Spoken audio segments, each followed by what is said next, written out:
Dear students, आज जैसा कि आपको पता है कि आईआईटी एडवांस का पेपर था, तो हम लोग एडवांस के पेपर का फर्स्ट शिफ्ट का जो पेपर था उसको डिस्कस करता हूँ। मैं पहले उसमें से सबसे पहला क्वेश्चन लेता हूँ। इनऑर्गेनिक केमिस्ट्री में हम इनऑर्गेनिक केमिस्ट्री को डिस्कस कर रहे हैं। यहाँ पे इनऑर्गेनिक केमिस्ट्री में जो आपका पहला क्वेश्चन आया, क्या है ये देखते हैं।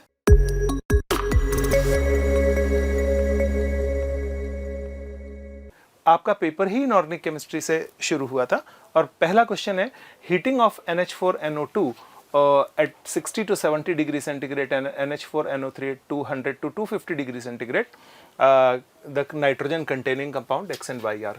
तो वो ये कह रहा है कि NH4NO2 के डिकम्पोजिशन से 60 to 70 डिग्री सेंटीग्रेड टेम्परेचर पर कंपाउंड X बनता है और NH4NO3 के डिकम्पोजिशन से 200 to 250 डिग्री सेंटीग्रेड टेम्परेचर पर Y बनता है।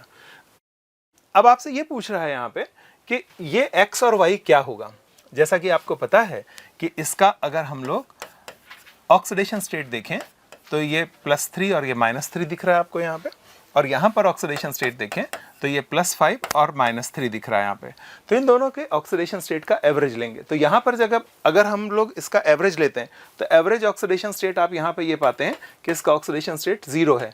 तो इसका मतलब आपको यहाँ पे नाइट्रोजन मिलता है और H2O मिलता है। और यहाँ पर ऑक्सीडेशन स्टेट आप +1 पाते हैं, तो इसका मतलब ये +1 स्टेट का कोई प्रोडक्ट मिलेगा, यानी N2O मिलेगा और H2O मिलेगा। तो आपका जो X प्रोडक्ट होगा वो N2 होगा और जो Y होगा वो आपका N2 होगा। तो इस तरह से आपका आंसर इसका A हुआ। आइए आगे बढ़ते हैं और दूसरे क्वेश्चन की तरफ चलते हैं।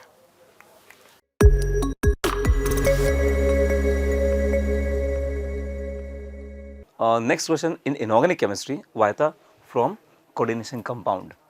In coordination compound यहाँ पे क्वेश्चन पुटअप किया गया था about wavelength. Wavelength maxima for absorption band. होता क्या है, जब हम पढ़ते हैं CFT क्रिस्टल फील्ड थ्योरी, तो वहाँ पर जितना ज़्यादा एनर्जी गैप इंक्रीज होगा, जितना gap between the T2 and EG increase होगा, तो यहाँ पे एनर्जी एब्जॉर्ब भी क्या होगी, इंक्रीज होगी। ठीक है, यदि यहाँ पे गैप इंक्रीज होगा तो एनर्जी एब्जॉर्ब इंक्रीज होगी and lambda absorb, wavelength absorb क्या होगा, मिनिमम होगा। अब जब हम जानते हैं कि जब स्ट्रॉन्ग फील्ड लिगेंड आते हैं, जैसे मान लीजिए वीक फील्ड लिगेंड है, स्ट्रॉन्ग फील्ड लिगेंड है, तो स्ट्रॉन्ग फील्ड में स्प्लिटिंग ज़्यादा होती है और स्प्लिटिंग ज़्यादा होने से यहाँ पे एनर्जी एब्जॉर्ब क्या होगी, ज़्यादा हो गई।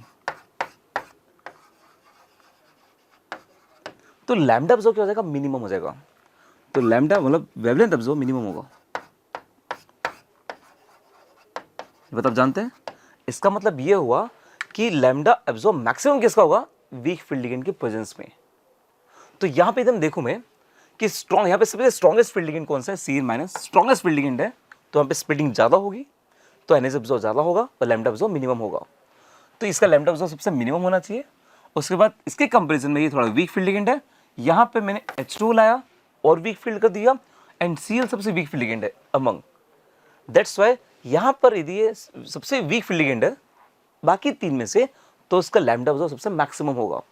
Okay, so answer should B A।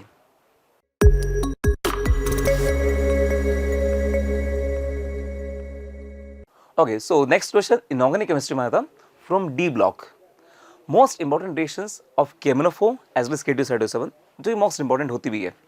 तो यहाँ पे क्वेश्चन पुटअप किया गया था from KMnO4 से परमैंगनेट से।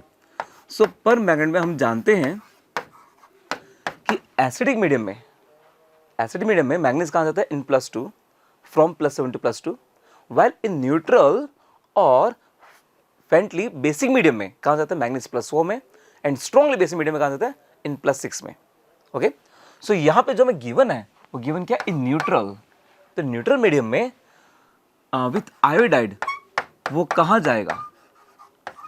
सो न्यूट्रल मीडियम मैंने ले लिया वाटर, सो आयोडाइड, तो इनिशियली पहले मैंगनीज कहाँ जाएगा, मैंगनीज जाएगा इन +4, कि जिसमें आपको कहा था कुछ देर पहले कि इन एसिडिक मीडियम जाएगा +2, इन न्यूट्रल और फेंटली बेसिक मीडियम में कहाँ जाएगा, इन +4, जहाँ पे न्यूट्रल मीडियम दिया है।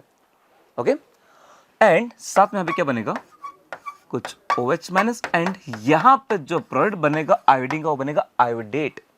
यदि एसिडिक मीडियम होता तो क्या बनता, आयोडीन, बट यहाँ क्या बनेगा, आयोडेट। तो न्यूट्रल मीडियम और इन फ्रेंडली एल्कलाइन मीडियम में आयोडाइड कहाँ कन्वर्ट होगा, इन आयोडेट। प्रॉपर एनसीईआरटी में ये रिएक्शन गिवन है। सो अगेन चीजें थोड़ा सा यदि आप केयरफुली पढ़ते हैं एनसीईआरटी तो क्वेश्चन बहुत आराम से हो जाता। That's why answer should be B.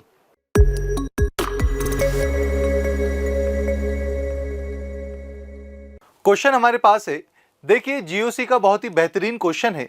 यहां पर 4 कंपाउंड हमारे पास दिए हुए हैं और पूछा है the most acidic hydrogen is. आइए वन बाय वन बात करते हैं।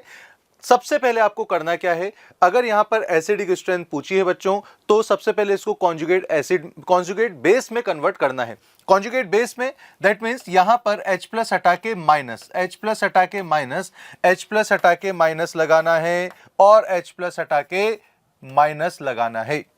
अब जिस कंपाउंड के कॉन्जुगेट बेस की स्टेबिलिटी सबसे ज्यादा होगी उस कंपाउंड की एसिडिक स्ट्रेंथ सबसे ज्यादा होगी। यहां पर A B C D option के कॉन्जुगेट बेस को अगर हम ध्यान से देखें तो गौर कीजिए, यहां पर बी में अगर हम बी ऑप्शन में जो एसिड दिया है उसका कॉन्जुगेट बेस बनाएंगे तो कुछ ऐसा बनेगा, यहां पर ये नेगेटिव और ये डबल बॉन्ड। अच्छा जी, अगर इसका कॉन्जुगेट स्ट्रक्चर बनाएंगे तो ये आपका रेजोनेंस के थ्रू जो है एरोमेटिसिटी गेन करेगा। और अगर एरोमेटिसिटी गेन करेगा, ऐसा कोई अदर ऑप्शन में नहीं है जहां पर एरोमेटिसिटी गेन हो रही है। केवल बी ऑप्शन में जो कंपाउंड है जिसके कॉन्जुगेट एसिड में एरोमेटिसिटी गेन हो रही है, अल्टीमेटली यही सबसे ज्यादा स्टेबल हो जाएगा। क्योंकि बी कंपाउंड के कॉन्जुगेट बेस की स्टेबिलिटी सबसे ज्यादा है तो बी कंपाउंड की एसिडिक स्ट्रेंथ भी सबसे ज्यादा है। Ultimately B option is our correct answer.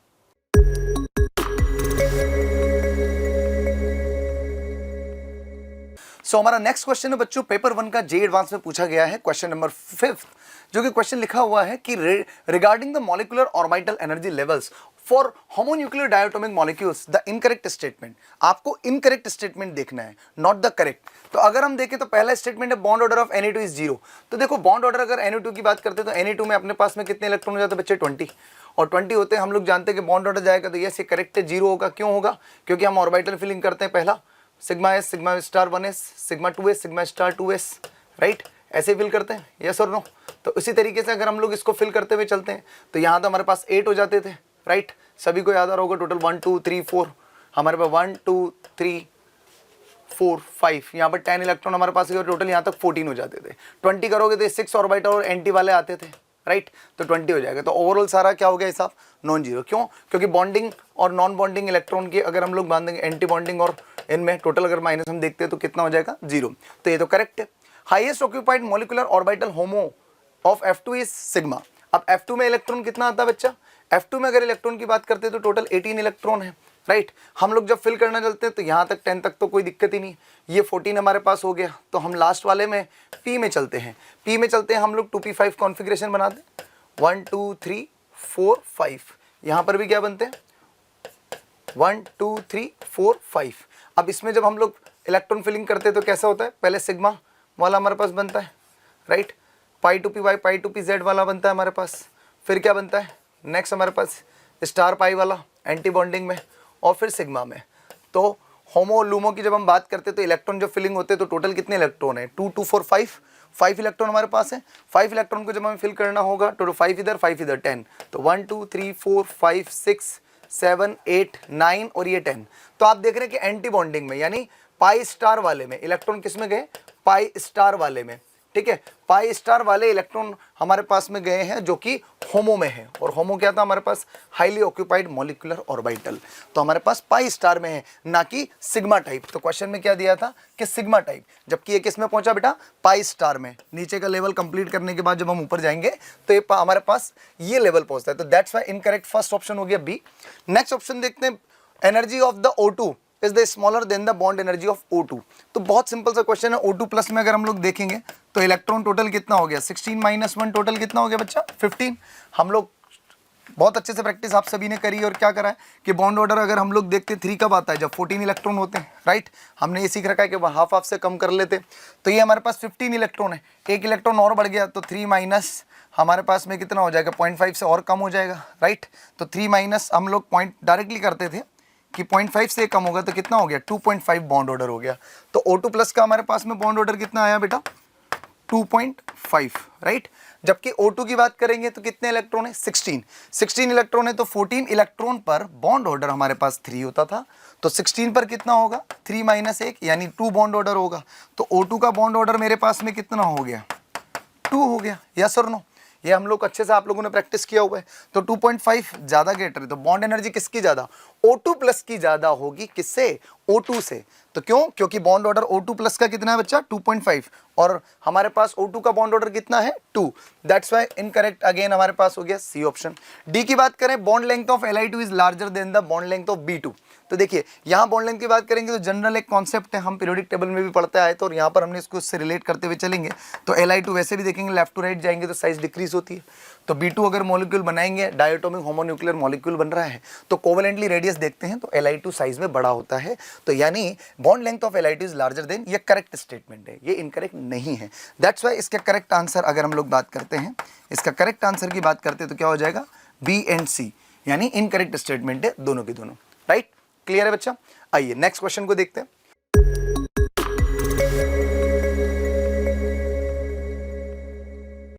Next question हमारे पास में चलता है, पेयर आपको पूछा है और पूछा है कि डायमैग्नेटिक आयंस कौन कौन से हैं, तो हमें इनका कॉन्फ़िगरेशन लिखना है। एफ ब्लॉक से क्वेश्चन आपसे पूछा गया है, तो लेंथेनम और सीरियम का पूछे तो लेंथेनम का कॉन्फ़िगरेशन हमारे पास में सीधा सीधा हम क्या देखते हैं?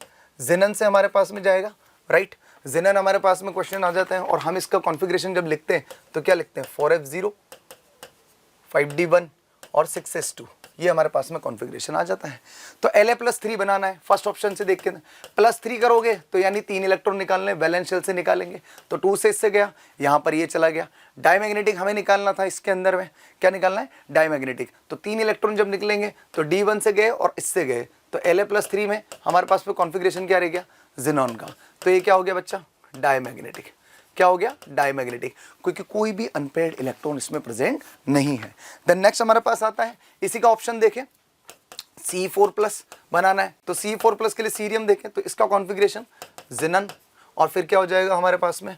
4f1, 5d1 और 6s2। अब हमें कितने इलेक्ट्रॉन निकालने हैं? 4 इलेक्ट्रॉन निकालने हैं। देखो 4 निकालोगे तो 6s2 से गया, 5d से गया, 4f से गया, टोटल इलेक्ट्रॉन चले जाएंगे, तो C4+ जो हमारे पास में कॉन्फ़िगरेशन आएगा वो जिनेन का अगेन बन गए। तो दैट्स वाई ये दोनों क्या हो गए? डायमैग्नेटिक, क्योंकि कोई भी अनपेयर्ड इलेक्ट्रॉन नहीं, जीरो है, यानी सब पेयर्ड इलेक्ट्रॉन है। तो ए ऑप्शन तो हमारे पास में क्या आ जाता है? करेक्ट आ जाता है। नेक्स्ट चलते हैं हम लोग, जब हम लोग इस ऑप्शन देखते हैं येटरबियम, येटरबियम का कॉन्फ़िगरेशन अगर हम लोग देखेंगे तो 63 हमारे पास में एटॉमिक नंबर आता है, राइट। 63 एटॉमिक नंबर आता है। 63 एटॉमिक नंबर से हम लोग जब चलते हैं तो जिनन, अब इसमें क्या हो जाता है हमारे पास में? 4f14, 5d में 0 होता है, 5d में 0 इलेक्ट्रॉन होगा और 6s2 होगा, राइट। अब क्या बनाना है? येटरबियम 2+ बनाना है। येटरबियम 2+ बनाना है तो जाहिर सी बात है जिनन और 4f14, right, as it is रहेगा। 5d में कोई इलेक्ट्रॉन नहीं है, 6s से इलेक्ट्रॉन एलिमिनेट हो जाएंगे, तो ये क्या हो जाएगा? 6s0, 5d 0। ये हमारे पास कॉन्फ़िगरेशन अगेन सारे के सारे क्या है? पेयर्ड है। और जब इलेक्ट्रॉन पेयर्ड होगा, क्योंकि f सबशेल आपका फुल्ली फिल्ड है, f सबशेल क्या है? फुल्ली फिल्ड है, तो यानी ये भी क्या हो गया हमारे पास में? Diamagnetic, right. नेक्स्ट देखते हैं लुटेशियम में, तो लुटेशियम की बात करेंगे तो इसी में हमारे पास कॉन्फ़िगरेशन आता है, लेकिन डिफरेंस क्या है कि ये 70 नंबर पे है। अब ये भी फुल्ली फिल्ड होता है, तो फुल्ली फिल्ड में कैसे हो जाएगा? लुटेशियम का कॉन्फ़िगरेशन हम लोग देखते हैं जिनॉन और 4f14, 5d1, 6s2, राइट। अब हमें क्या बनाना है बच्चा? लुटेशियम +3 बनाना है। लुटेशियम +3 बनाओगे तो देखिए यहाँ पर क्या करें हम लोग? वैलेंस शेल कौन कौन से हैं? 5d और 6s से जाएंगे इलेक्ट्रॉन, 2 यहाँ से गए, 1 यहाँ से गया। अगेन 4f में कितना हो गया बच्चा? 4f में 14 इलेक्ट्रॉन है, और 4f में 14 इलेक्ट्रॉन है, तो ये भी क्या हो गया वापस? डायमैग्नेटिक। तो ये भी हमारे पास में क्या है? Correct option. अभी तक ए सही है, बी सही है। हम लोग सी और डी भी चेक कर लेते हैं। लेंथेनम का हमने अभी कॉन्फ़िगरेशन लिखा था, तो हम लोग सी और डी ऑप्शन भी देखते हैं। तो पहले हमने बी ऑप्शन अभी डिस्कस किया इधर, अब सी ऑप्शन देखते हैं। सी ऑप्शन देखेंगे तो लेंथेनम का कॉन्फ़िगरेशन आपके सामने अभी लिखा हुआ है। क्या लिखा था बच्चा अपन ने? जिनन, और हम लोगों ने लिखा था 4f0, 5d1, 6s2, राइट। अब हमने La2+ बनाना है। La2+ बनाओगे तो वैलेंस शेल से इलेक्ट्रॉन गया, यानी 6s से गया, तो 6s में 0 यानी 5d में 1 है, 1 इलेक्ट्रॉन है, तो ये क्या हो गया? पैरा नेचर में हो गया, यानी पैरामैग्नेटिक। जबकि सीरियम 3+ की बात करेंगे तो सीरियम के वापस यहाँ कॉन्फ़िगरेशन अपन ने देखा था। सीरियम में क्या था? 4f1 में हमारे पास में आएगा जिनन बना, राइट बेटा। 4f और क्या कॉन्फ़िगरेशन लिखा था हमने? 4f1, 5d1 और 6s2, राइट। अब हमें सीरियम 3+ बनाना है, तो अगेन इलेक्ट्रॉन कहाँ से जाएगा, 5d से और 6s2 से, 2 इलेक्ट्रॉन इधर से, 1 इलेक्ट्रॉन इधर से, यानी F में 1 इलेक्ट्रॉन है, तो एक अनपेयर्ड इलेक्ट्रॉन है, तो इसका नेचर कैसा हो गया, पैरा। पैरा होते से जाहिर सी बात है सीरियम 3+ की बात करेंगे, यहीं से इसको सॉल्व करते हैं, तो आप देखेंगे 3 निकालेंगे तो इधर से जाएगा, तो F में फिर भी अगेन वापस हमारे पास में क्या बच जाएगा, 1 बच जाएगा, तो सीरियम 3+। तो ये हमारे पास में क्या कॉन्फ़िगरेशन हो गया, सीधा सीधा हमने देखा कि सीरियम 3+ में भी अगर हम कॉन्फ़िगरेशन देखते हैं तो ये हमारे पास में आंसर आ जाता है सीरियम। और La2+ हम लोग अभी देख चुके हैं, La2+ में निकला, 5d में 1 बचा, सीरियम 3+ में ये है। ऐसे ही यट्रबियम 3+ देखेंगे तो देखो यहाँ 3 इलेक्ट्रॉन अगर निकालना है तो जाहिर सी बात है 4f में कितना हो जाएगा, यहीं से सॉल्व कर लेते हैं। यट्रबियम 3+ यानी 4f में कितने हैं, 13 और जिनॉन, तो यानी ये भी क्या हो गया, अनपेयर्ड, 1 इलेक्ट्रॉन आ ही जाएगा इसमें, तो ये भी पैरामैग्नेटिक हो गया। तो इन दोनों का नेचर क्या हो गया, पैरा, और ये भी क्या हो गया, पैरा। और लुटेशियम में 2+ बात करोगे तो यहाँ पर भी देख सकते हैं 3 की जगह 2 इलेक्ट्रॉन निकालने, तो 2 इलेक्ट्रॉन तो हमारे पास में कहाँ से चले गए, 6s2 से, लेकिन आपके पास में लुटेशियम +2 में 5d में 1 इलेक्ट्रॉन रह जाएगा, और 1 इलेक्ट्रॉन रहा तो ये भी पैरा, यानी ये दोनों पैरा हैं और ये दोनों डाया। तो एक मॉडरेट से क्वेश्चन थे, आपको कॉन्फ़िगरेशन अच्छे से पता है, तो होप सो आप सबने इसका आंसर ही किया होगा। तो correct answer is A and B, right.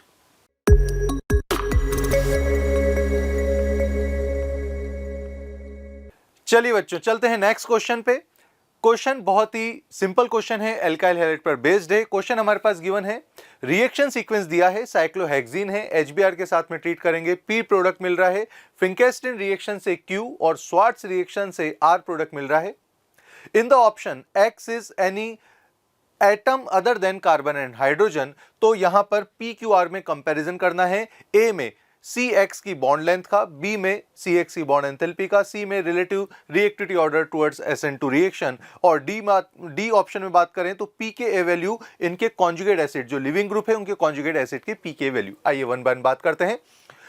Question आपने ध्यान से पढ़ा, अब यहां पर ध्यान दीजिए, साइक्लोहेक्सीन है, साइक्लोहेक्सीन हमारे पास है, अगर इसे HBr के साथ में ट्रीट करेंगे बच्चों तो बहुत ही सिंपल, यहां पर ब्रोमो साइक्लोहेक्सेन आपके पास मिल जाएगा, और ये बात करें हम P प्रोडक्ट हो जाएगा। अच्छा जी, अगर हम इसका फिंकेल्स्टीन रिएक्शन करें, NaI in the presence of dry acetone, अच्छा जी, तो यहां पर लिख देते हैं फिंकेल्स्टीन रिएक्शन। सो फिंकेल्स्टीन रिएक्शन में बताइए क्या बनता है, फिंकेल्स्टीन रिएक्शन में आपके आइडो प्रोडक्ट मिल जाएगा, यहां पर आइडो साइक्लोहेक्सेन मिल जाएगा जो कि Q प्रोडक्ट होगा, राइट। और यहां पर अगर P का हम स्वार्ट्ज रिएक्शन करें, बताइए भाई स्वार्ट्ज में क्या मिलेगा। आपके स्वार्ट्ज रिएक्शन में फ्लोराइड्स मिलते हैं, हाँ जी मिलते हैं, तो यहां पर मिल जाएगा फ्लोरोबेंजीन, तो ये मिला आपका PQ, और नीचे कौन सा है, R प्रोडक्ट है। आइए वन बाय वन बात करते हैं। सबसे पहले तो कार्बन और हाइड्रोजन को छोड़कर यहां पर ब्रोमीन है, आयोडीन है और आपका फ्लोरीन है। चलिए जी, सबसे पहले ए ऑप्शन की हम बात करेंगे। अगर बॉन्ड लेंथ का कंपैरिजन हमको करना है तो बॉन्ड लेंथ के कंपैरिजन, जैसा कि आप जानते हैं, फ्लोरीन, ब्रोमीन और आयोडीन में से आयोडीन का साइज ज्यादा है, तो CF से ज्यादा आपका CBr और फिर CI आपका बॉन्ड लेंथ का ऑर्डर हुआ, CF आपका R हुआ, CBr, ओके, Br आपका है P और आपका Q हो गया I, ठीक है जी। तो यहां पर जो ऑर्डर दे रखा है Q को सबसे ज्यादा, देन R देन P, नहीं जी, तो ultimately this one is actually false statement. B option की बात करते हैं हम, बॉन्ड एंथैल्पी की बात करेंगे। अगर बॉन्ड एंथैल्पी की बात करें तो देखिए बहुत ही सिंपल है, वापस CF, CBr और CI में से आयोडीन I- की फॉर्म में इजीली अलग हो जाएगा, इसे तोड़ना आसान है, तो यहां पर बॉन्ड एंथैल्पी सबसे कम हो जाएगी CI की, देन CBr और सबसे ज्यादा हो जाएगी CF की।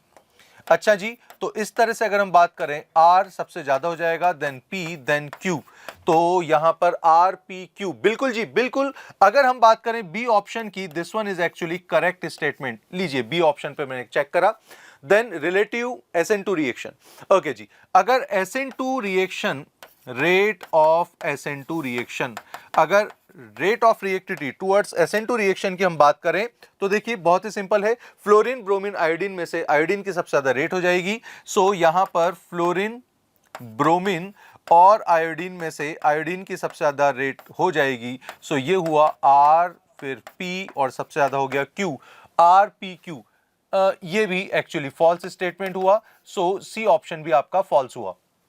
अब बात करते हैं लिविंग ग्रुप के कॉन्जुगेट एसिड की। लिविंग ग्रुप बताइए कौन सा है? F माइनस, Br माइनस और I माइनस। चलिए जी, तो यहां पर F minus, Br minus, I minus जो लिविंग ग्रुप है, इसका जो कॉन्जुगेट एसिड है क्या क्या बनेगा? देखिए कॉन्जुगेट एसिड की बात कर रहे हैं तो HF, HBr और HI यहां पर इनके कॉन्जुगेट एसिड बनेंगे। अब ये तो हुए कॉन्जुगेट एसिड, F वाला है R, Br वाला है P और I वाला है Q। जब ये कॉन्जुगेट एसिड है तो इनका जो Ka वैल्यू है, जो कि डायरेक्टली प्रोपोर्शनल होता है एसिडिक स्ट्रेंथ के, बताइए क्या हो जाएगा उसका ऑर्डर? चलिए जी, जैसा कि आप जानते हैं इनमें अगर एसिडिक स्ट्रेंथ की बात करें सो आपका HF सबसे कम हो जाएगा, देन HBr और देन HI। क्यों? क्योंकि इनका अगर कॉन्जुगेट हम बेस भी बनाएंगे तो I माइनस सबसे ज्यादा स्टेबल होगा। और अगर इस हिसाब से हम बात करें pKa ऑर्डर की, सो ये pKa ऑर्डर इसका रिवर्स हो जाएगा, HF देन सबसे ज्यादा HF हुआ, देन आपका HBr और फिर HI। अब देखिए HF जो है आपका लेट से R के रिस्पेक्ट में बन रहा है, Br P के रिस्पेक्ट में और I के रिस्पेक्ट में Q। RPQ वेल RQP है, so this one is also false statement.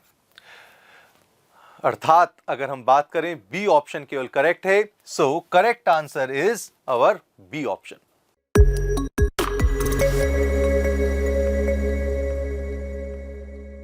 Now see the question number 8 from physical chemistry. Electrochemistry का क्वेश्चन है, काफी इजी क्वेश्चन है। क्या क्या दिया है देख लीजिए। यहाँ पर आपको कहा गया है in an electrochemical cell dichromate ion in aqueous solution in acidic medium are reduced to Cr3+, the current in ampere that flows through the cell for 48.25 minute to produce 1 mole Cr3+। Means आपको यहाँ पर 1 mole Cr3+ का बनाना है और इसके लिए कितने ampere की करंट आपको पास करनी पड़ेगी, टाइम आपको दिया हुआ है। मीन्स अगर हमें पता चल जाए कि 1 मोल क्रोमियम आयन को प्रोड्यूस करने के लिए कितना चार्ज रिक्वायर्ड है, तो चार्ज और टाइम से आप करंट कैलकुलेट कर सकते हो। तो यहाँ पर अगर देखा जाए डाइक्रोमेट को अगर Cr3+ में रिड्यूस करना है, इसको Cr3+ में रिड्यूस करना है, तो आपको 2 मोल क्रोमियम पर as per difference in oxidation number यहाँ पर 6 मोल इलेक्ट्रॉन का ट्रांसफर रिक्वायर्ड होगा, मतलब 6 फेराडे चार्ज रिक्वायर्ड होगा। 6 फेराडे रिक्वायर्ड होगा 2 मोल क्रोमियम पर, या आप बैलेंसिंग से भी 6 मोल इलेक्ट्रॉन फाइंड आउट कर सकते हो। तो फिर यहाँ पर 1 मोल क्रोमियम पर या फिर 1 मोल क्रोमियम पर कितना चार्ज रिक्वायर्ड होगा? 3 फेराडे, मीन्स 3 × 96500 कूलम, इतना चार्ज रिक्वायर्ड होगा। चार्ज आपको पता है, टाइम क्वेश्चन में दिया हुआ है, करंट कैलकुलेट करना है, तो current is equal to Q/T और Q आपको दिया हुआ है 3 × 96500 और टाइम इस क्वेश्चन में दिया हुआ है 48.25 और मिनट में दिया हुआ है, तो इसे आप सेकंड में कन्वर्ट कर लें और इसे फर्दर सॉल्व करेंगे, then you will get 100 ampere current in this case. So very easy question from electrochemistry.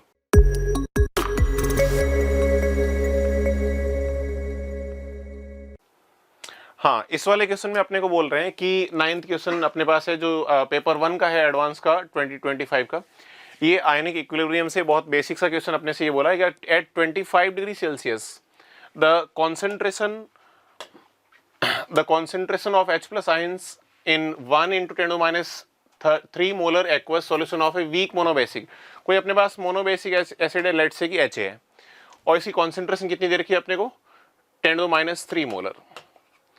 और अपने को बोल रहा है कि हैविंग एसिड डिसोसिएशन कांस्टेंट, यानी इसका इक्विलिब्रियम कांस्टेंट Ka अपने को गिवन है, विच इज 4 × 10⁻11। अब अपने को बोल रहा है कि इस इक्विलिब्रियम कांस्टेंट अगर अपने को दे रखा है तो अपने को पता करना है कि H+ आयन की कॉन्सेंट्रेशन कितनी होगी। तो ये जो HA है ये कैसे डिसोसिएट होगा? H+ + A-। अब यहां से अपन अगर कॉन्सेंट्रेशन को डिसोसिएट करेंगे 10⁻³ - X, तो ये कितना बन जाएगा? X, और ये कितना है? X। अब अपने पास जो इक्विलिब्रियम कांस्टेंट के डेटा से अपने को पता चल रहा है कि जो H+ कॉन्सेंट्रेशन आएगा वो बहुत ही कम आएगा, डिवाइड करके देख सकते हैं, यानी इसका अल्फा बहुत ही कम होगा। तो फिर अपन वाटर से जो H+ कॉन्सेंट्रेशन आ रहा है उसको भी अपने को कंसीडर करना पड़ेगा। तो वाटर का डिसोसिएशन कैसे होगा? वाटर से अपने पास बन जाएगा H+ + OH-। लेट से वाटर से अपने पास जो H+ कॉन्सेंट्रेशन आ रही है दैट इज Y, तो OH- भी कितना आएगा? Y। अब अपने को वाटर के लिए पता है कि वाटर का, अब अपने को यहाँ पे ये दोनों रिएक्शंस पैरेलली चल रही है, तो H प्लस कॉन्सेंट्रेशन टोटल कितना हो गया अपने पास, X प्लस वाई और ये Y प्लस एक्स। अब ऑब्वियसली बात है ये पहले से ही इतना वीक है और उसके बाद वाटर का कॉमन आयन इफेक्ट भी लगेगा, तो दैट मीन्स अपन इस x को नेग्लेक्ट कर सकते हैं। और यहाँ से अपने पास इक्वेशन क्या बन जाएगी, Ka जो है इसका इक्विलिब्रियम कांस्टेंट क्या हो जाएगा, x plus Y multiplied by X divided by 10⁻³ और ये अपने को दे रखा है कितना 4 into 10⁻11। That means x into X plus Y that is equal to 4 into 10⁻14। ये फर्स्ट इक्वेशन बन गई अपने पास। सेकंड, यहाँ से वाटर का KW लिख सकते हैं कि y into X plus Y that is 10⁻14। 25 degree Celsius पे अपने को बताया वाटर का KW कितना होता है 10⁻14 which is H plus multiplied by OH minus. तो यहाँ से ये अपने पास सेकंड इक्वेशन बन गई। फर्स्ट और सेकंड को ऐड कर लेते हैं, तो ऐड कर लोगे तो अपने पास कितना आ जाएगा, x प्लस वाई का स्क्वायर इक्वल टू 5 इंटू 10⁻14, यानी x प्लस वाई कितना आ गया अपने पास, x प्लस वाई आ गया अपने पास √5 इंटू 10⁻7। √5 यानी ये हो गया अपने पास 2.236 इंटू 10⁻7।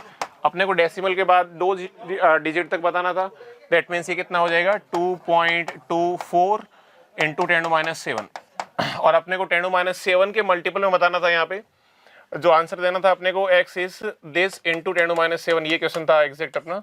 तो अपना जो फाइनल आंसर हो जाएगा दैट इज 2.24, राइट। तो आई थिंक ये आयनिक से बहुत बेसिक सा क्वेश्चन था। बस इसमें थोड़ा सा अपने को ये ध्यान रखना था कि जल्दबाजी में हो सकता है अपन इस जो वीक मोनोबेसिक एसिड है सिर्फ इसी की वजह से H प्लस मान के अपन फाइनल आंसर बता सकते हैं। तो अपन जैसे ही वैसे आइडिया लग जाएगा, एक बार तुम सॉल्व करोगे तो यहाँ से अगर तुम वाटर को कंसिडर नहीं करोगे तो अपने पास जो H प्लस कॉन्सेंट्रेशन आएगा वो आएगा अपने पास 2 इंटू 10⁻7, और इतना अगर 10⁻7 के क्लोज आ रहा है दैट मीन्स अपने को वाटर को भी कंसिडर करना चाहिए, राइट। तो ये क्वेश्चन अपना आयनिक से ही था। आई थिंक बहुत बेसिक सा क्वेश्चन था, मैक्सिमम लोगों ने सही किया होगा।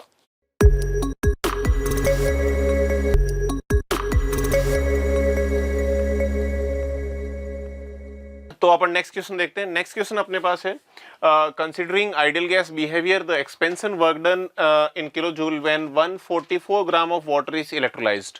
अब वाटर का अपन इलेक्ट्रोलाइसिस करेंगे तो अपने पास क्या बनेगा, H2O लिक्विड से H2 gas plus half O2 gas, और अपन कितना इलेक्ट्रोलाइसिस कर रहे हैं, that is 144 gram. 144 gram that means 8 moles. अपने को फिर आगे बोल रहा है कि electrolysed completely under constant pressure at 300 kelvin. अपने को अगर 300 केल्विन पे अगर अपन और प्रेशर कांस्टेंट है तो इस केस में यहाँ पे वर्क डन कितना होगा ये निकालना है। तो अपने लिए वर्क डन कितना होता है, minus of P delta V। Pressure constant है तो अपन इसको यहाँ पे अपने को डेल्टा NG वगैरह और T पता है तो इसको अपन कन्वर्ट कर लेते हैं आइडियल गैस के हिसाब से। तो कितना हो जाएगा, minus delta NG into RT। अब डेल्टा NG कितना होगा अपने पास, ये 8 मोल से कितना बन जाएगा 8 मोल्स, और ये कितना बन जाएगा 4 moles.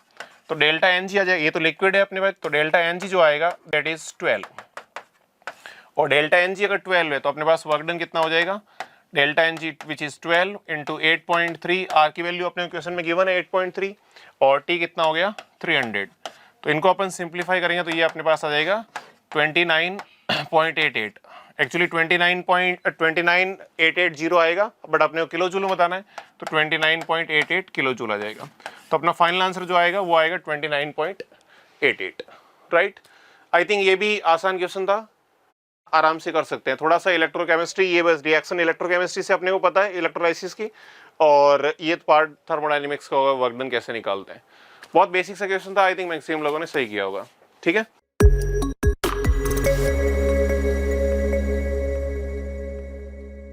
Now see the next question. काफी इजी क्वेश्चन है। अगर आपको नाइलॉन के लिए मोनोमर पता है और वो मोनोमर यहाँ पर पूछा गया है जो कार्बाइल टेस्ट दे सकता है, तो यहाँ पर वो मोनोमर होगा हेक्सामिथाइलिन,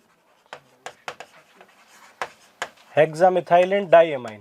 और हेक्सामिथाइलिन डाइएमाइन में क्या 2 NH2 ग्रुप देखने को मिलते हैं, 2 NH2 ग्रुप देखने को मिलते हैं, means C6H12 NH2 whole twice. पर मोलिक्यूल आपको 2 नाइट्रोजन देखने को मिलते हैं। आपसे क्वेश्चन में कहा गया है कि आपने इस कंपाउंड का कितना मोल लिया हुआ है, 10 मोल। अगर इस कंपाउंड का 10 मोल होगा तो इसमें नाइट्रोजन कंटेंट बताना है। कंपाउंड का 10 मोल होगा तो नाइट्रोजन के कितने मोल होंगे, 12 मोल नाइट्रोजन, 20 मोल सॉरी पर मोलिक्यूल 2 नाइट्रोजन है तो 20 मोल नाइट्रोजन होगा और 20 मोल नाइट्रोजन का मास होगा 20 into 14 means you will gate 280 gram 280 gram in this case.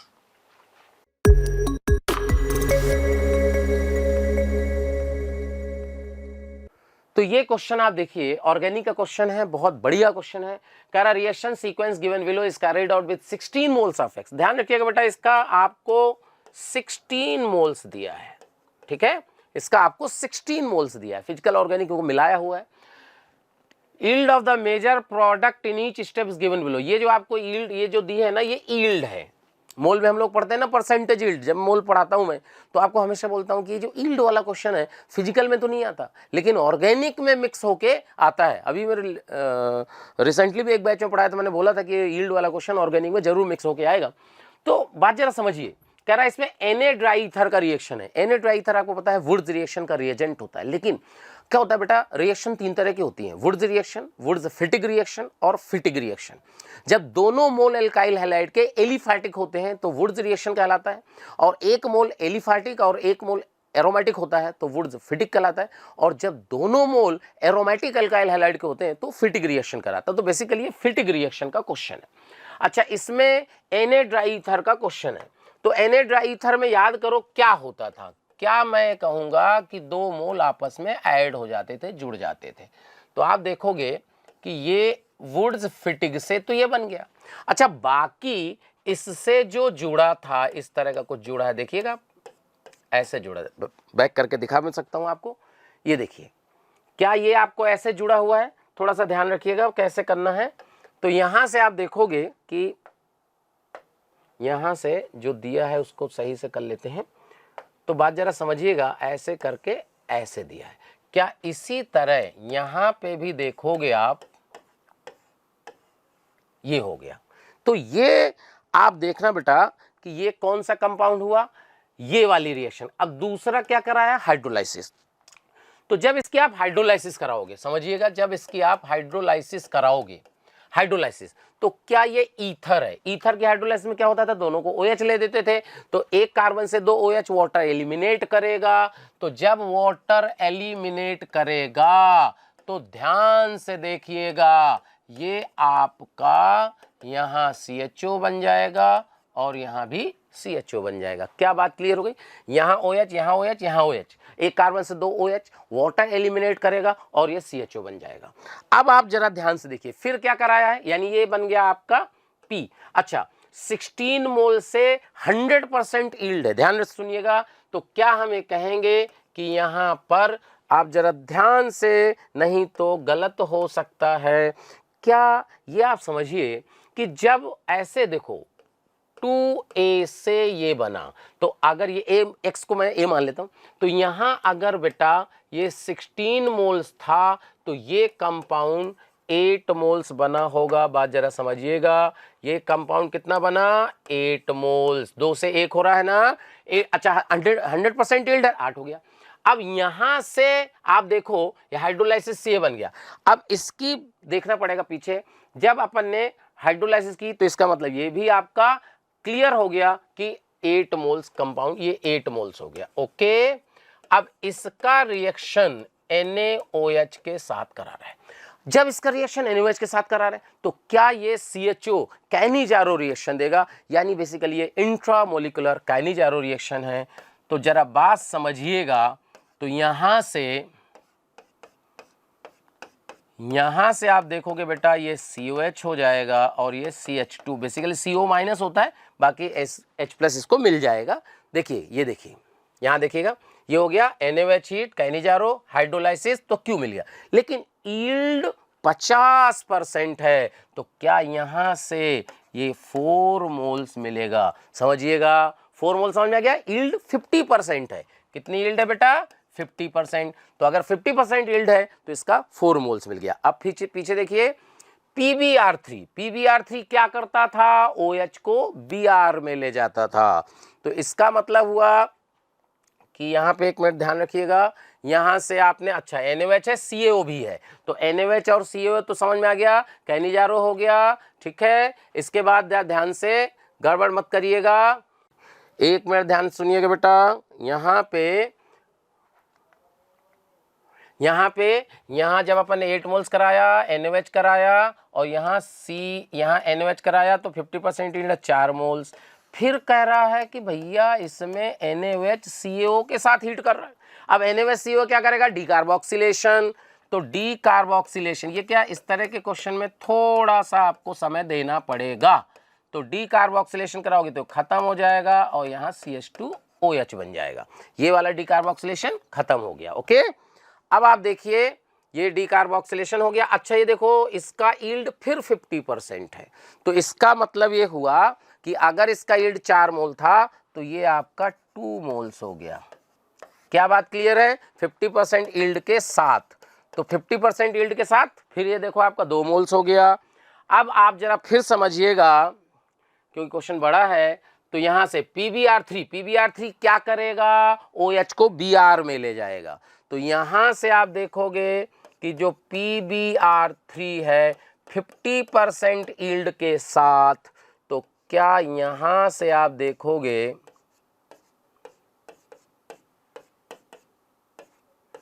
यहाँ पे CH2Br हो गया। अच्छा 50% यील्ड है, फिर 1 मोल हो गया। लो ये 1 मोल हो गया, चेक करिए ये 1 मोल हो गया। अब जब 1 मोल हो गया फिर आगे देखिए ये 1 मोल हो गया, T आ गया। अब कह रहा है T का रिएक्शन R से इनकी प्रेजेंस में कराना है। तो समझिएगा बेटा T का रिएक्शन, T जो है आप समझिएगा T का रिएक्शन यानी T कौन सा है?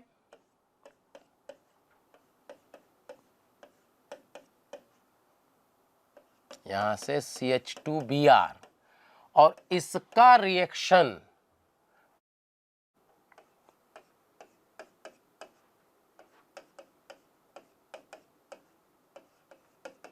CH2O minus. अभी CH2O माइनस कहां से आ गया मैं आपको दिखा देता हूं।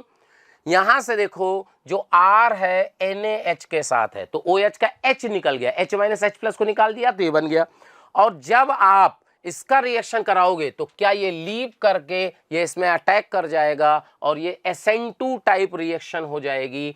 तो आप ध्यान से समझिएगा कि किस तरह का कंपाउंड बनेगा। ये गया, यहां पर आपका CH2 है, इससे जुड़ा O माइनस, यहां से CH2 से O जुड़ा, यहां CH2 जुड़ा और CH2 के साथ ध्यान से देखिएगा यहां पर ये बेंजीन रिंग है और ऐसे जुड़ा होगा। देखो चेक करिए ये कंपाउंड बनेगा पूरा। अब ये कितना मोल बनेगा फिर समझते हैं, थोड़ा बड़ा क्वेश्चन है। यहाँ पे ये कितना था? 1 मोल, 50% यील्ड है तो यानी कि आप देखोगे ये बनेगा 0.5 मोल। चेक करिए, यानी जो फाइनल आंसर आपके पास होने वाला है उसका मैं स्ट्रक्चर सही से बना देता हूँ क्योंकि स्ट्रक्चर है बड़ा CH2O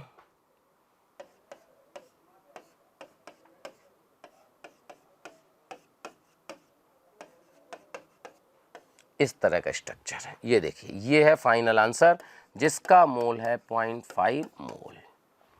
अब पूछा है इसका वेट, तो आपको इसका निकालना पड़ेगा मॉलिक्यूलर वेट। अगर आप इसका मॉलिक्यूलर वेट निकाल लोगे तो आंसर आ जाएगा। मॉलिक्यूलर वेट कैसे निकालेंगे? देखिए इस बेंजीन का 78 होता है, एक हट गया 77।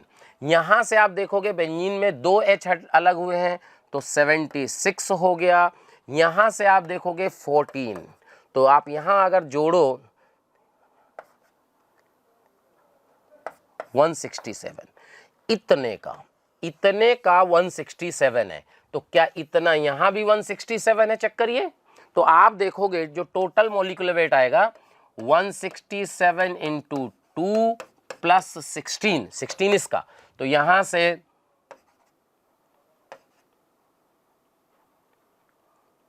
334 और ये 16, ये आ गया 5, 350। मॉलिक्यूलर वेट क्या हो गया? मॉलिक्यूलर वेट हो गया 350। तो वेट कितना हो गया बेटा?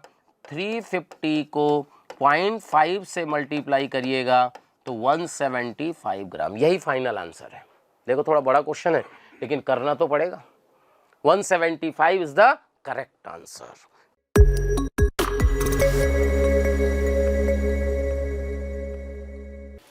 ये क्वेश्चन है जो सॉल्ट एनालिसिस पर बेस्ड है ये क्वेश्चन, और बहुत इजी क्वेश्चन था ये। आपको अगर थोड़ा सा भी ग्रुप रिएजेंट का जनरल सा नॉलेज भी होगा तो ये क्वेश्चन आराम से हो जाता था। पहला क्वेश्चन है passing H2S in the presence of NH4OH, मतलब ये फोर्थ ग्रुप का ग्रुप रिएजेंट है। और फोर्थ ग्रुप में कौन कौन से रेडिकल्स होते हैं आपको पता है, यानी 2+, 2+, 2+, 2+। ये कैसे ऑक्सीडाइज कैसे प्रेसिपिटेट होता है? In presence of ammonium hydroxide and H2S। अब इनमें से देखिए कि आपका कोई आंसर है क्या? हाँ है, मतलब पहले वाले ऑप्शन का यानी P का आंसर आपके पास 3 है, तो P का 3 दो जगह पे है, तो इसमें भी हम टिक कर सकते हैं और इसमें भी टिक कर सकते हैं। अब उसके बाद हम ये देखते हैं यहाँ पे दूसरा वाला question, ammonium carbonate in presence of ammonium hydroxide. ये फिफ्थ ग्रुप के लिए होता है, यानी बेरियम के लिए, स्ट्रोंशियम के लिए और कैल्शियम के लिए। इनके 2+2+ आयंस हैं। इसमें हम लोग अमोनियम हाइड्रोक्साइड लेते हैं in presence of ammonium carbonate लेते हैं, NH4 2 CO3। इससे हमको इसका प्रेसिपिटेट मिलता है, तो यानी ये फिफ्थ ग्रुप के प्रेसिपिटेट हो गए। तो आपका Q का आंसर 4 होना चाहिए, तो Q का आंसर 4 होना चाहिए, तो वो ये वाला आपको दिखाई दे रहा है। P का आंसर 3 और Q का आंसर 4। अब इसमें मुझे कोई भी, लेकिन दो ऑप्शन दिख रहे हैं, P का 3, Q का 4, ये दो ऑप्शन है। अब हम आगे बढ़ेंगे, तो NH4OH in presence of NH4Cl। आपको जैसा कि पता है कि NH4Cl हम लोग एक्सेस में लेते हैं और साथ में NH4OH लेते हैं, तो ये हमारा थर्ड ग्रुप के बेसिक रेडिकल यानी Fe3+, Cr3+ और Al3+ के लिए है। इनमें से कौन सा हमारा ऑप्शन है हमारे पास? Al3+। इसका मतलब R वाले ऑप्शन का आंसर 2 है, तो R वाले ऑप्शन का आंसर 2 है, क्योंकि यहाँ 3 है। अब ये नहीं हो सकता, वहाँ 1 है, वो नहीं हो सकता। अब बच गया passing of H2S in presence of dilute HCl। जैसा कि आपको पता है, प्रेजेंस ऑफ HCl में H2S डालते हैं तो वो सेकेंड ग्रुप के बेसिक रेडिकल को इंडिकेट करता है, मतलब उसका ग्रुप रिएजेंट है। तो सेकेंड ग्रुप में होते हैं हमारे पास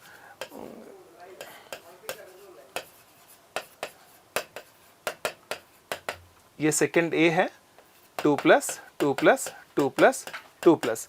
अब इनमें से कुछ आपके पास है क्या? हाँ, कॉपर 2+ है, तो S का आपका आंसर 1 हो गया, तो ये आंसर हो गया, तो आंसर इसका A हो गया। तो ये वाला ऑप्शन जो है आपका ये करेक्ट हो गया। इस तरह से ये कहना चाहिए, थोड़ा सा सिंपल ही क्वेश्चन था और बड़े इजी क्वेश्चन आए हैं, और टोटल जितने भी इनऑर्गेनिक के क्वेश्चंस हैं वो सभी मतलब अच्छे से आप कर सकते थे और उनको सही कर सकते थे और उसमें पूरा स्कोर कर सकते थे।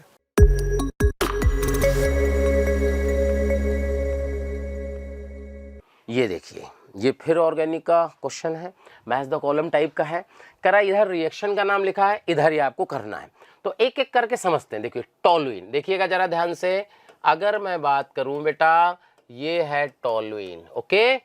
टोलुइन में जब CrO2Cl2 की रिएक्शन कराते हैं तो इसको क्या बोलते हैं? याद करो, इटार्ड रिएक्शन। क्या बोलते हैं? Etard reaction. तो यहाँ हाइड्रोलाइसिस बाद में होती है, तो यहाँ बन जाएगा PHCHO। क्लियर? इससे बन जाएगा PHCHO। दूसरा बेंजोइक एसिड। देखिए बेंजोइक एसिड की अगर मैं बात करूं बेटा, तो यहाँ बेंजोइक एसिड है।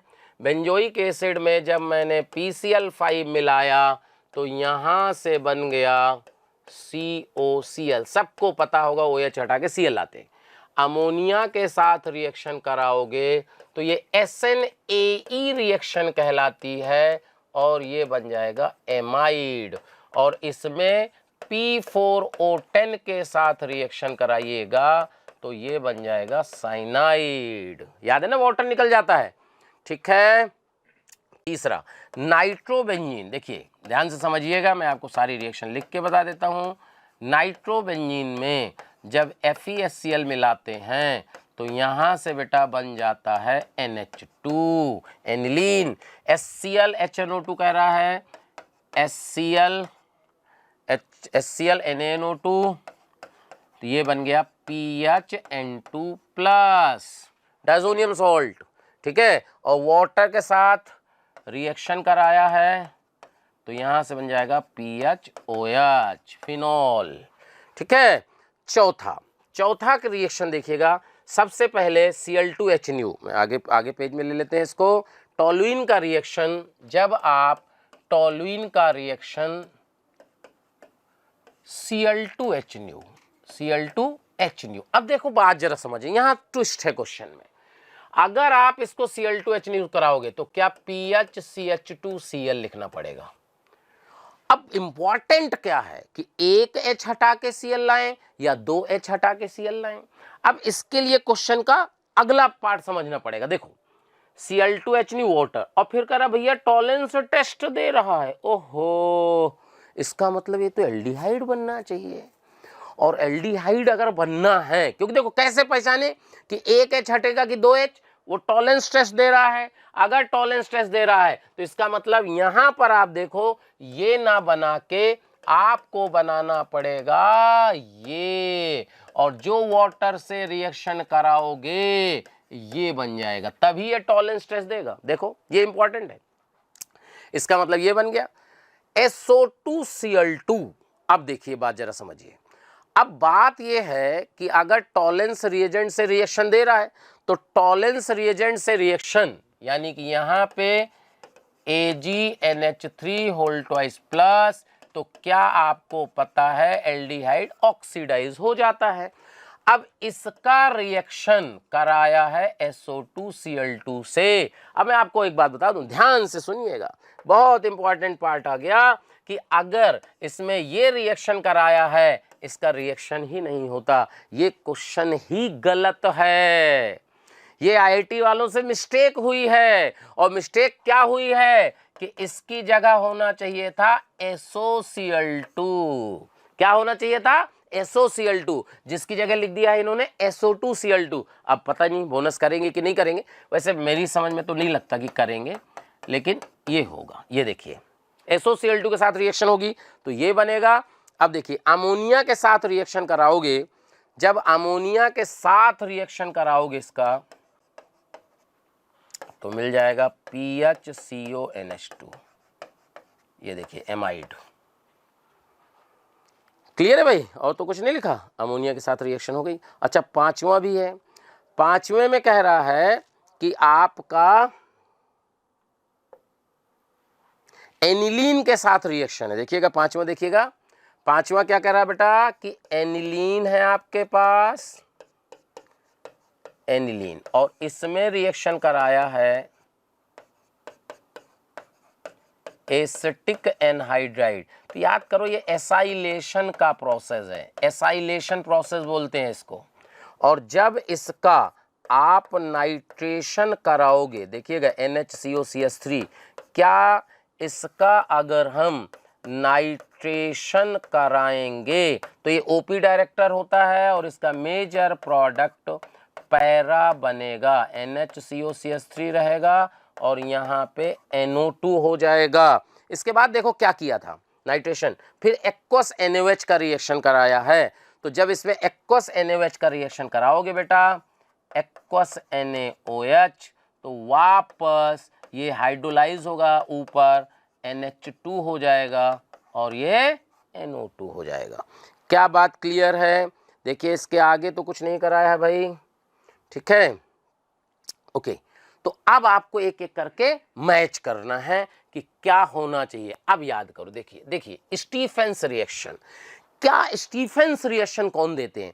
जब हम साइनाइड का रिएक्शन SnCl2HCl से कराते हैं तब जाके वो एल्डिहाइड में कन्वर्ट होता है। तो इसका मतलब ये हुआ कि जहां साइनाइड बन रहा है उसका आंसर आएगा P। तो ये साइनाइड कहाँ हो रहा है, बात जरा समझिएगा। तो साइनाइड देखिए ये वाला रिएक्शन, ये आपका पहला था, ये आपका दूसरा था, चेक करिए, और ये आपका तीसरा था। तो दूसरे में देखो फाइनल साइनाइड बन रहा है, यानी स्टीफेंस मेथड का रिएक्शन हो गया, स्टीफन का सेकेंड ये वाला, चेक करिए, यानी P का सेकेंड हुआ, P का सेकेंड। तो P का सेकेंड में ऑप्शन देखो, या तो ये देखिए इन्हीं दो में से कोई है।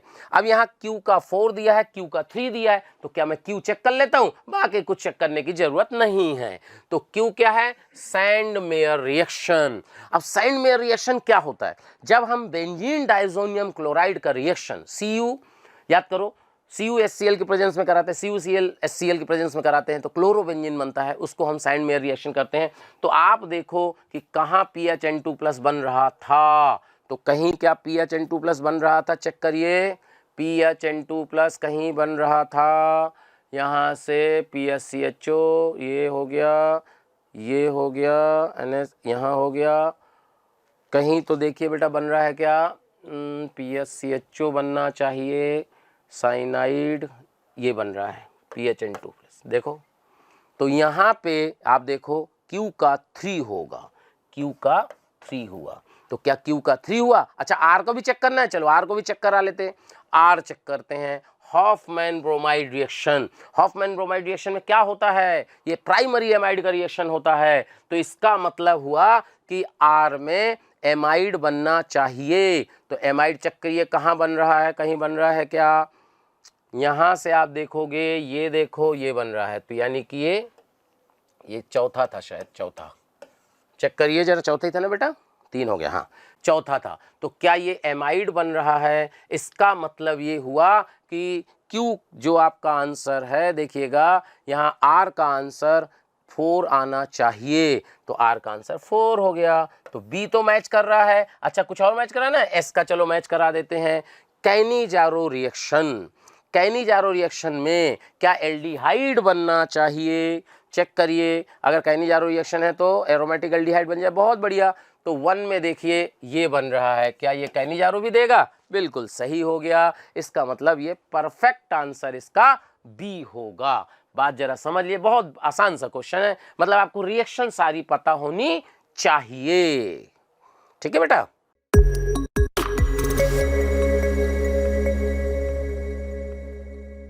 हेलो स्टूडेंट्स, तो ये आपके पास में क्वेश्चन नंबर 16 बहुत ही सिंपल सा क्वेश्चन अबाउट द पीओसी के ऊपर बेस्ड है यार। देखो सिंपल सा आंसर है, अगर आप सीधे हिट एंड ट्रायल करते हैं बजाय इधर से ऑप्शन सेलेक्ट करते तो आपका आंसर बहुत जल्दी आ जाता।